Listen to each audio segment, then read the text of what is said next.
Continuando o que nós estávamos estudando na nossa última aula, tutelas provisórias, no caso, tutelas de urgência cautelar ou antecipada.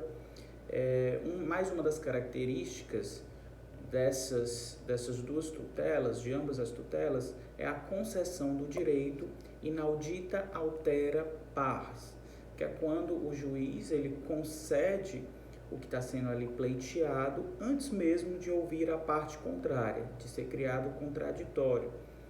Pode parecer algo meio grave, considerando tudo que a gente já estudou sobre o princípio da ampla defesa, o princípio do contraditório e todo o resguardo do processo democrático, mas isso está previsto na lei, com base naquelas exceções, né, que a pessoa que está configurado o periculo in mora e o fumus boniuris, o periculo da demora e a fumaça do bom direito. Então, quando há um periculo na demora configurado, aliado à probabilidade de um direito da parte que está alegando, o juiz ele pode conceder, sim, essas tutelas, tanto a de urgência quanto a cautelar, antes mesmo de ouvir a parte contrária. Isso se chama a possibilidade de deferimento inaudita altera pars. Eu vou marcar para vocês aqui no vídeo esse nome para que vocês possam depois fazer uma pesquisa sobre ele, mas isso é extremamente comum, principalmente no juizado especial. Agora eu peço que vocês observem aí o artigo 311 do CPC, 301 do CPC, que vai falar sobre o poder cautelar, poder geral cautelar ou poder cautelar geral do juiz. Nós já falamos também sobre isso nos vídeos anteriores. O artigo 311 ele vai dizer o seguinte: a tutela de urgência de natureza cautelar pode ser efetivada mediante arresto, sequestro, arrolamento de bens, registro de protesto contra alienação e de bem e qualquer outra medida idônea para a asseguração do direito. Então, aqui ele estabelece quais são aquelas medidas cautelares típicas, né, previstas no ordenamento, que podem ser perseguidas pelo juiz, podem ser utilizadas pelo juiz, mas ele também no final ele diz que o juiz ele pode também utilizar qualquer outra medida idônea para a asseguração do direito. E a gente vai estudar mais na frente quais são todas essas medidas cautelares típicas, que são as medidas cautelares típicas ou nominadas, conhecidas como medidas cautelares nominadas, e também as demais possibilidades que o juiz tem de assegurar que aquele direito seja efetivado. É importante a gente observar que a doutrina diverge, né, em relação a isso, se o juiz ele pode aplicar essas medidas cautelares de ofício ou não. Nós também já tratamos sobre isso em vídeos anteriores, mas a doutrina majoritária entende que sim, porque você pode pleitear que seja implementado uma medida, ou dentro das típicas, no caso das típicas, e o juiz, se ele verificar ali quando ele estiver analisando o processo que a efetivação daquela cautela não vai, que a implementação, no caso daquela cautela, não vai efetivar aquele direito, ele pode sim implementar outras medidas, como consta aqui na parte final do artigo, que ele acredite que sejam medidas que irão realmente assegurar, resguardar o direito. Então, em relação ao artigo 301, a gente trata aqui sobre as medidas cautelares típicas e também sobre a possibilidade do juiz aplicar qualquer outra medida idônea para assegurar o direito. Nesse caso, agora, o artigo 301 ele já traz a possibilidade do juiz se manifestar de outra maneira para efetivar aquele direito. Então, já não mais se discute essa possibilidade, ainda se discute, apesar disso, ainda essa possibilidade do juiz poder se manifestar de ofício. Contudo, a parte final do artigo 301 do CPC já é mais maleável em relação a isso do que era antes, que era bem taxativo. Contudo, deve-se observar que esse poder geral de cautela ou poder geral o poder geral do juiz, cautelar do juiz, ele não é ilimitado. Nós estamos dentro de um exercício de uma função jurisdicional. O juiz está exercendo ali o poder do Estado, é um braço do Estado, é um representante do Estado, só que na questão jurídica. E nós também estamos dentro de um Estado democrático de direito. Então, o juiz ele não tem um poder ilimitado para estar deferindo ou determinando medidas que não estejam fundamentadas. Então, dentro desses limites, o juiz ele deve fundamentar a sua decisão. E para fundamentar a decisão do juiz, há um binômio, né? Que é uma determinação, que é, primeiro, a necessidade da medida versus a proporção entre a medida e o direito. Então, esses são os dois requisitos para que o juiz ele possa conceder uma medida que não foi aquela pleiteada, mas que ele acredita que é a mais eficaz para a efetivação daquele direito. Então, o poder geral de cautela, o poder geral cautelar do juiz, ele não é ilimitado. Ele pode até parecer ilimitado, mas não é. Com base naquilo que nós já conversamos. Primeiro, que nós estamos em um Estado democrático de direito e o juiz ele está exercendo uma função pública, está exercendo uma função estatal. Então, deve haver, sim, limites, como todos os outros poderes. E, nesse caso, para que ele fundamente a sua decisão de deferir uma medida cautelar que não é aquela pleiteada, ele deve, com base na necessidade da medida e a proporção entre a medida e o direito, fundamentar a sua decisão nesses dois pontos. Então, agora nós vamos para o artigo 302. O artigo 302, ele vai tratar sobre a responsabilidade objetiva da parte que pleiteou essa medida cautelar e que foi verificado que ela não tinha direito ao final. Vamos ler comigo o que diz o artigo 302 do CPC. O artigo 302 do CPC ele vai dizer o seguinte: independentemente da reparação por dano processual, a parte responde pelo prejuízo que a efetivação da tutela de urgência causar à parte adversa se... Primeiro, vamos observar o que fala a primeira parte do artigo. Ele diz que independente da reparação por dano processual. Então, aí vai questões também de natureza de custas processuais, dos danos processuais causados tanto à justiça, né, que é a movimentação da máquina de forma irregular, como também para a parte contrária.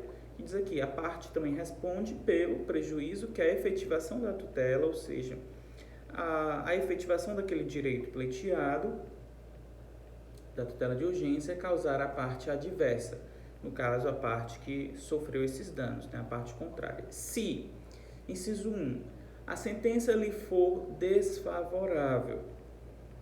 2, obtida liminarmente a tutela em caráter antecedente, não fornecer os meios necessários para a citação do requerido no prazo de 5 dias. Inciso 3. Ocorrer a cessação da eficácia da medida em qualquer hipótese legal. Inciso 4. O juiz acolher a alegação de decadência ou de prescrição do autor. Gente, essa responsabilidade objetiva da parte a favor de quem a medida de urgência foi deferida, ela gera danos processuais, como a gente já viu, e exemplo disso, ela pode ser multada por litigância de má-fé, além de ter que custear os valores daquele pleito, da movimentação da máquina, e nesse caso não será aferido os elementos subjetivos da conduta, como culpa ou dolo da parte que requereu. Ela vai responder pelos prejuízos que causar. Nesse caso, a gente está falando aqui de uma responsabilização objetiva, com base nesses incisos aqui do artigo 302, e o que deve ser observado é que não será analisado aqui questões subjetivas, se a parte tinha culpa, se ela agiu com dolo. Não. Com base no que consta aqui no artigo 302, ela vai responder de forma objetiva. No caso da sentença ser desfavorável, porque a gente tem que entender que essas medidas cautelares, essas tutelas provisórias, no caso, dentre elas está a tutela de urgência, que se subdivide em cautelar e antecedente. O nome próprio já diz, o título, tutelas provisórias. Ela vai ser concedida provisoriamente para depois ser observado o mérito ao final do processo, que no caso será observado através de sentença. E nesse caso da sentença, a pessoa teve proferido ali no início do processo o seu direito, o pleiteado da medida, a tutela provisória de urgência cautelar antecedente. E ao chegar no final do processo, a sentença foi contrária àquela tutela que foi concedida no início do processo. Então, ela vai ter que responder objetivamente, não vai ser verificado questões subjetivas, se de dolo, de culpa, não vai ser observado nada disso. Ela teve o direito concedido e ao final foi verificado que ela não tinha realmente aquele direito. Então, ela vai ter que responder, sim, objetivamente, não será observado questões subjetivas, então ela vai responder objetivamente por aquele dano causado, tanto processual como responde também pelo prejuízo daquela parte, da parte que foi da parte adversa. Não sei se ficou muito claro para vocês isso, mas eu acho que o artigo por si só já objetiva, já é muito claro em relação a essa questão da responsabilidade objetiva, que a parte a favor de quem foi deferida a medida vai ser responsabilizada se ao final do processo for verificado uma sentença desfavorável ou esses outros requisitos aqui do artigo 302. Mas como nós sabemos, sempre há uma divergência doutrinária e nós vamos ver o que fala essa divergência. A discussão doutrinária, ela é no ponto que diz especificamente o seguinte: o juiz ele pode conceder tutela provisória de ofício ou não. A ideia nesse caso aqui é o seguinte: já que o artigo 302 ele diz que o autor ele vai responder objetivamente pelos danos causados ao réu, ao que foi demandado, então pensamos o seguinte: a parte não pleiteou aquela medida que foi concedida de ofício pelo juiz. E foi deferido ali a tutela provisória de ofício pelo juiz e ao chegar no final do processo, o juiz ele percebe que o autor ele não tinha direito àquela medida pleiteada, que era o réu que tinha razão no que ele estava contestando. E aí, como é que fica essa questão? A parte não pleiteou aquilo que foi deferido de ofício pelo juiz, porque o juiz entendeu que aquela era a medida que efetivaria de forma aquela medida implementada seria a mais eficiente para a concessão daquilo que estava sendo pleiteado, mas não foi aquilo que a parte pediu.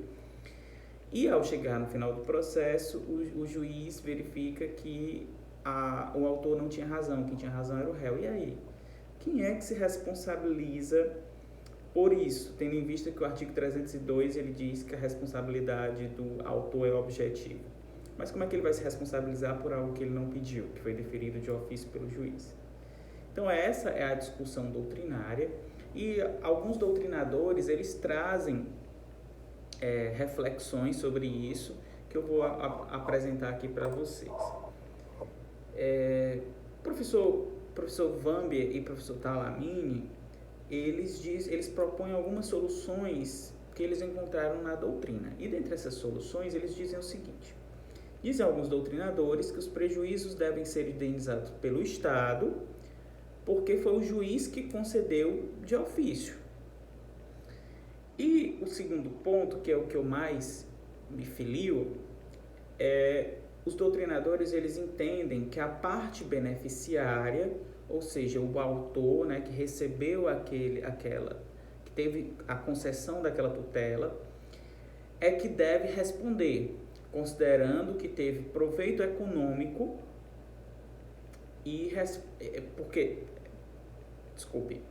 é o beneficiário que deve responder porque ele teve proveito econômico.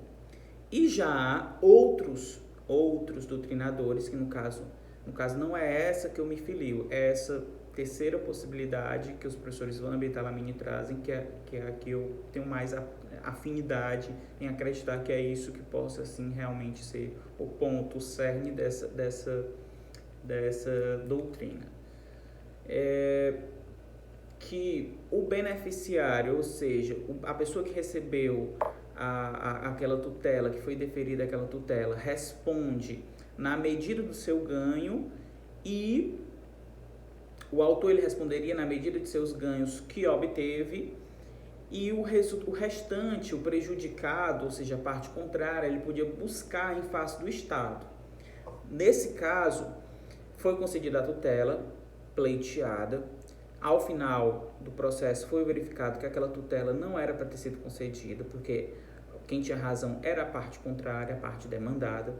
Então, o autor, o beneficiário da tutela, responderia na medida dos seus ganhos e o Estado responderia pelo restante, porque o Estado ele assume uma responsabilidade quando ele defere uma tutela de ofício que não foi pleiteada pelo autor. Então, ele assume, sim, essa responsabilidade. E o autor, por ser beneficiário de algo que não era do direito dele, também tem que responder. Então, os dois responderiam. Mas ainda não há um posicionamento definitivo nos tribunais sobre isso, bem como não há um posicionamento doutrinário. Essa é ainda uma discussão que vai ser travada por muito tempo. Nem a doutrina chega a um consenso, não existe doutrina majoritária nesse ponto, e também não há um posicionamento firmado dos tribunais. Inclusive, é uma boa ideia para quem quer escrever sobre algo, quem pretende escrever sobre processo civil no final da graduação, ou agora, ou quiser apresentar um artigo, algum trabalho científico, é um ponto específico muito interessante e que o seu estudo pode aí ganhar o país afora, a depender da sua discussão ali dentro daquele artigo. Então, basicamente seria isso que nós iríamos estudar em relação a tutelas provisórias de urgência, e na próxima aula a gente continua com as tutelas, continua com o estudo das tutelas provisórias, tá bem? Como sempre, me mantenho à disposição para eventuais dúvidas. Abraço.